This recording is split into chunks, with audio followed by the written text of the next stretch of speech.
Hello guys, welcome back to another video. तो कैसे हैं आप सब लोग? होप आप सब ठीक होंगे। तो गाइस, आज हम रिएक्शन करने वाले हैं हिस्ट्री ऑफ इस्लाम।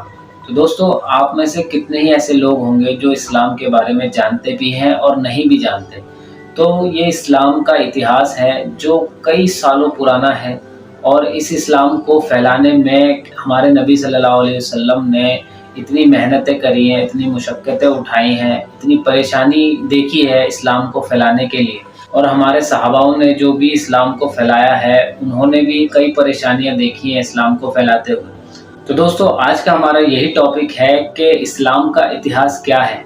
तो जानेंगे आज की वीडियो में कि कैसे इस दुनिया में इस्लाम आया और इतना फैला।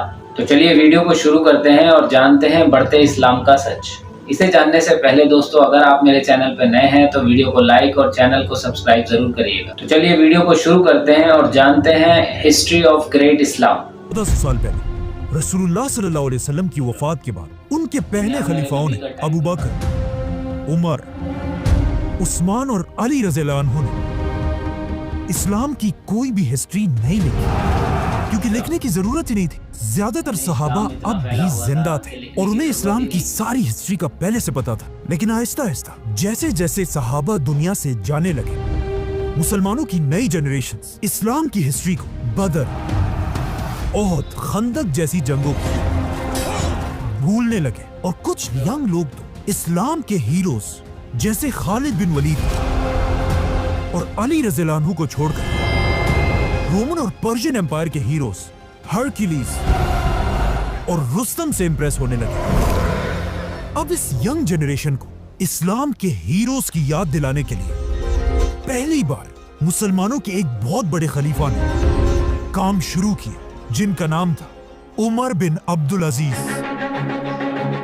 उमर बिन अब्दुल अजीज ने खलीफा बनते उस जमाने के एक बहुत बड़े स्कॉलर इब्ने शहाब अज़-ज़ुहरी को अपने पास बुलाया और उन्हें हुक्म दिया कि मेरी इस खिलाफत में मुसलमानों को रसूलुल्लाह सल्लल्लाहु अलैहि वसल्लम की जिंदगी के बारे में हर जगह जाकर लेक्चर्स दो।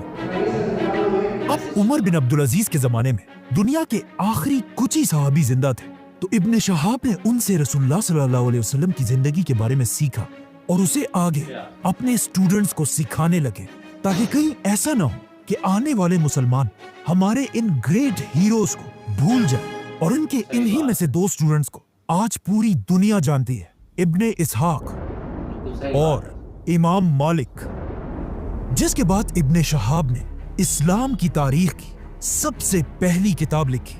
लेकिन जैसे ही उन्होंने ये किताब पूरी की, खलीफा उमर बिन अब्दुल अजीज को शहीद कर दिया गया और उमर बिन अब्दुल अजीज के शहीद होते ही उसके सिर्फ 30 साल बाद पूरी बनु उमैया की हुकूमत टूट गई और बनु उमैया के साथ साथ इब्ने शहाब की लिखी हुई इस्लाम की तारीख की पहली किताब भी दुनिया से गायब हो गई। अब बनु उमैया की खिलाफत तो दुनिया से खत्म हो गई, लेकिन उसके बाद दुनिया में एक नई खिलाफत शुरू हुई, अब्बासी खिलाफत। अब अब्बासी खिलाफत में भी बनु उमैया की तरह बहुत सारी खराबियां थी, लेकिन उनमें एक बात ऐसी थी जिसे कोई भी डिनाई नहीं कर सकता।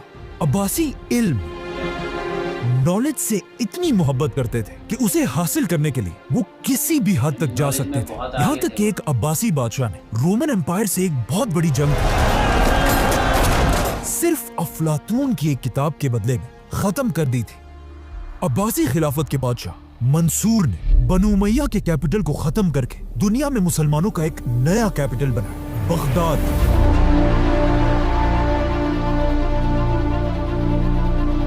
और उसके अंदर उसने दुनिया की सबसे बड़ी लाइब्रेरी बनाई, जिसे आगे जाकर बैतुल हिकमा, हाउस ऑफ विजडम का नाम मिला। ये लाइब्रेरी बनाते ही अब्बासी बादशाह मंसूर ने उसी इब्ने शहाब अज़-ज़ुहरी के स्टूडेंट इब्ने इसहाक को अपने पास बुलाया और उसे हुक्म दिया कि जाओ और इस्लाम की हिस्ट्री पर दोबारा एक किताब लिखो, लेकिन कोई ऐसी वैसी किताब नहीं, आदम अलैहिस्सलाम से लेकर मुझ तक उसमें पूरी दुनिया की हिस्ट्री होनी चाहिए। इब्ने इसहाक ने बिल्कुल ऐसा ही किया और मंसूर के ऑर्डर्स पर मुसलमानों की पहली कंप्लीट तारीख लिखी। ये हदीस की किताब नहीं बल्कि एक हिस्ट्री की किताब थी। लेकिन आज इब्ने इसहाक की ये इंपॉर्टेंट बुक भी दुनिया से गायब हो चुकी है। लेकिन अब क्वेश्चन ये है कि आखिर क्यों ये सारी किताबें दुनिया से गायब हो रही थी? क्योंकि अब तक मुसलमानों को पेपर की टेक्नोलॉजी का पता नहीं था। और ये सारी किताबें पुराने जमाने के एक बहुत ही महंगे मटेरियल पपायरस पर लिखी जाती थी, जिसे मुसलमान इन छोटे छोटे पत्तों को मिलाकर बनाते थे, जो पेपर के मुकाबले में एक बहुत ही मुश्किल काम था। पेपर की टेक्नोलॉजी उस जमाने में दुनिया के सिर्फ एक ही मुल्क में थी, मुसलमानों की खिलाफत से बहुत दूर, चाइना। और पेपर की इस टेक्नोलॉजी को चाइना के बादशाहों ने पूरी दुनिया से छुपा कर रखा था, लेकिन बहुत जल्द ये सब बदलने वाला था, क्योंकि अब्बासी खिलाफत के आते ही कुछ ही अरसे बाद मुसलमानों और चाइनीज एम्पायर की सबसे बड़ी जंग,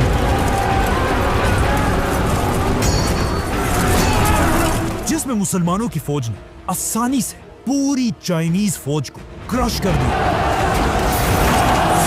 और हजारों चाइनीज सोल्जर्स को अपना कैदी बना लिया। अब कहा जाता है इन्हीं चाइनीज कैदियों में कुछ लोग ऐसे थे जिन्हें पेपर बनाने की टेक्नोलॉजी का अच्छी तरह पता था, और यहाँ से मुसलमान पहली बार इन चाइनीज कैदियों से पेपर बनाने की टेक्नोलॉजी सीखने लगे।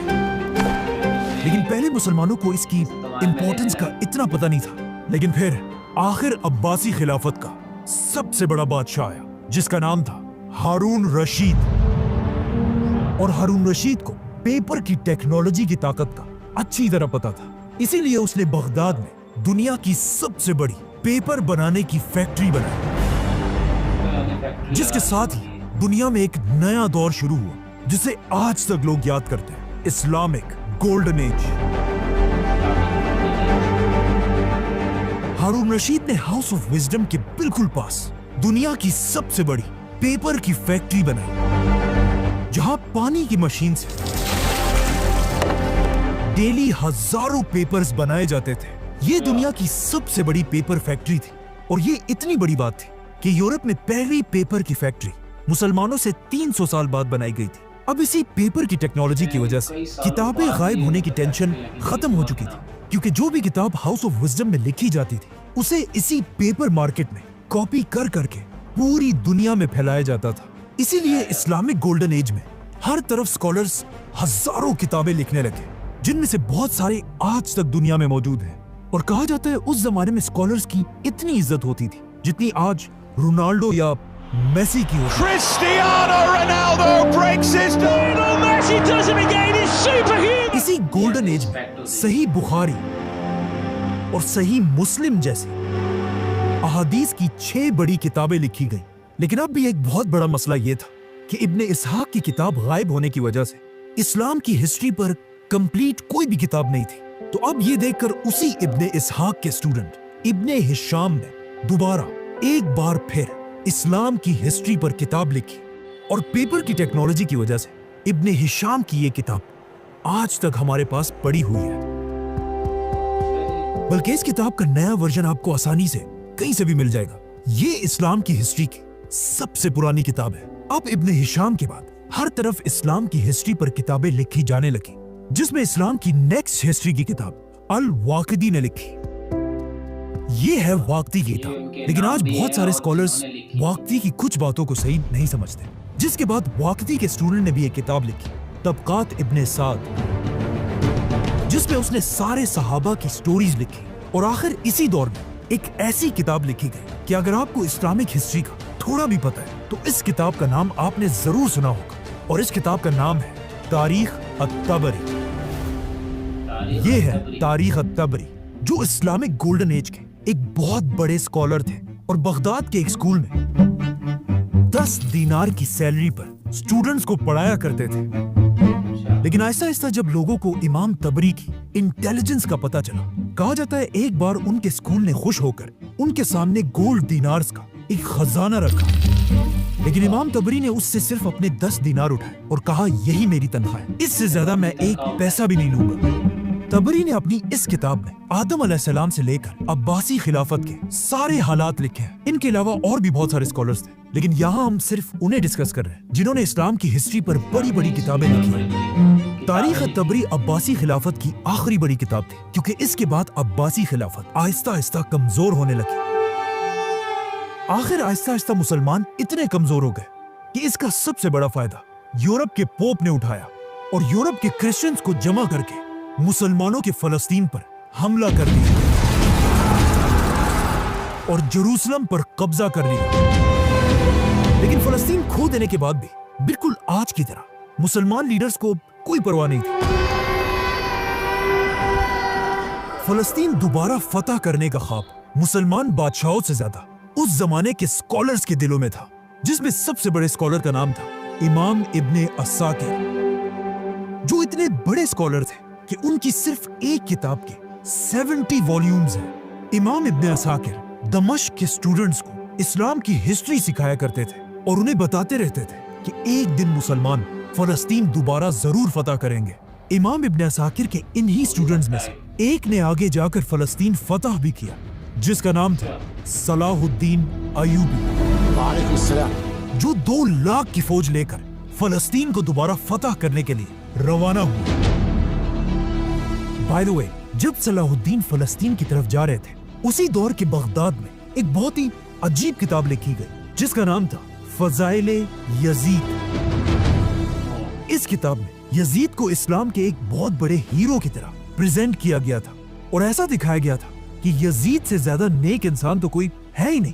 और ये किताब इतनी फेमस हुई कि कुछ मुसलमान वाकई में यजीद को इस्लाम का हीरो मानने लगे। लेकिन जैसे ही इस किताब की खबर उस वक्त के सबसे बड़े सुन्नी आलिम इमाम इब्ने जोजी तक पहुंची, वो इस बात से डरने लगे कि कहीं ऐसा ना हो कि आगे जाकर मुसलमान यजीद को इस्लाम का हीरो मानने लगे। जिसके बाद इमाम इब्ने जोजी ने यजीद की हकीकत दुनिया के सामने रखने के लिए अपनी एक बहुत बड़ी किताब लिखी और यजीद को हमेशा के लिए एक्सपोज कर दिया।